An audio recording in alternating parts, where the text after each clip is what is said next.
Hi guys, today we are back with review of మన Shankar Varaprasad garu, starring Chiranjeevi and Nayanthara, directed by Anil Ravipudi, music by Bheem Ceciroleo and visuals by Sameer Reddy. So cinema పరంగా చూస్తే నాకైతే bore కొట్టలేదు, పిచ్చి పిచ్చిగా నవ్వుకున్నా, ఎంజాయ్ చేశా. స్టోరీ ఏం లేదు, సింపుల్. ఒక వ్యక్తి ఉంటాడు, ఆయన మన చిరంజీవి, ఒక ఇంటెలిజెన్స్ బ్యూరోలో ఇన్వెస్టిగేషన్ ఆఫీసర్ అనమాట ఆయన. దాని తర్వాత ఆయనకు ఒక పాస్ట్ ఉంటుంది, ఆ పాస్ట్లో నయనతారతో డైవర్స్ ఏంటుంది, అది మనకు ట్రైలర్లో అక్కడిక్కడ చూపించారు.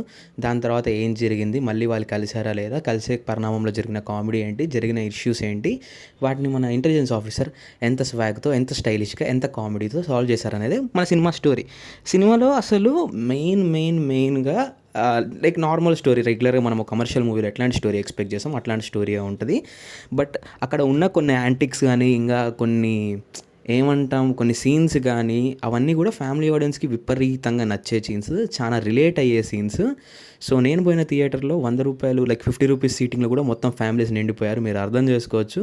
Anil Ravipudi you won, like చాలామంది అనిల్ రావుపూడి డైరెక్షన్లో మూవీ వస్తుందంటే they are in, okay families అయితే ఓకే అనిల్ రావుపూడి మూవీ వెళ్ళిపోదాం అన్న లెవెల్లో ఉన్నారు. So that's one of the biggest thing a film maker can achieve.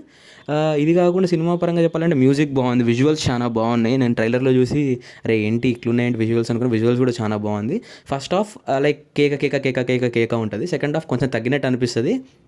Because first హాఫ్లో full of action, full of emotion ఉండేసరికి సెకండ్ హాఫ్లో మనకి ఏం ఫిల్లర్స్ అనిపించవు. బట్ స్టిల్ ఫస్ట్ హాఫ్ అంతా లేదేంటి అనిపిస్తుంది. బట్ స్టిల్ రెండు బాగున్నాయి. లైక్ ఫస్ట్ హాఫ్ చాలా బాగుండేసరికి సెకండ్ హాఫ్ అంత లెవెల్లో అనిపించదు. బట్ సెకండ్ హాఫ్ కూడా బాగుంది కంపారిటివ్లీ. సెకండ్ హాఫ్ ఒకటి పక్కకు పెట్టి చూసుకుంటే సెకండ్ హాఫ్ బాగుంది. బట్ ఫస్ట్ హాఫ్తో కంపేర్ చేస్తే ఫస్ట్ హాఫ్ కంటే కొంచెం తగ్గినట్లు అనిపిస్తుంది. కానీ సినిమా మొత్తం ఎంటర్టైన్మెంట్ మామూలుగా ఉండదు. అసలు పడి నవ్వుతారు. ఇంకా కొన్ని సీన్స్లో అయితే, ఎమోషనల్ సీన్స్ అయితే అసలు ఆ షాక్ అవుతాం. ఆ పర్ఫార్మెన్స్ చూసి చాలా బాగుంది పర్ఫార్మెన్స్. మనకు ఆచార్యాలో స్టేరింగ్ ఆచార్యఫైయింగ్లీ అని చెప్పి మనం మీమ్స్ చేసాం కదా, అప్పట్లో చాలామంది మీమ్స్ అవి వేశారు, అవన్నీ కాదు. ఇందులో అయితే చాలా బాగుంది పర్ఫార్మెన్స్, లైక్ జెన్యున్గా చాలా బాగుంది. అండ్ ఇప్పుడు నేను కొన్ని పాయింట్స్ చెప్దాం అనుకుంటున్నా కొంతమంది పర్ఫార్మెన్సెస్ గురించి, అవి ఇప్పుడు చెప్తే స్పాయిలర్ వద్దు, మీరు సినిమాకి వెళ్ళి చూడండి. చాలా బాగున్నాయి. మ్యూజిక్ కూడా నేను కొన్ని చోట్ల రిపిటేటివ్ అనిపిస్తుంది బీజిఎం ఫస్ట్ 2 ప్లేసెస్లో, కానీ దాని తర్వాత కూడా చాలా బాగుంది. మంచిగా సాంగ్స్ కూడా చాలా బాగున్నాయి. సాంగ్స్ ఒక్కటి కూడా బోర్ కొట్టలేదు. ఆ స్క్రీన్ మీద అయితే అదిరిపోయాయి సాంగ్స్ అన్నీ కూడా.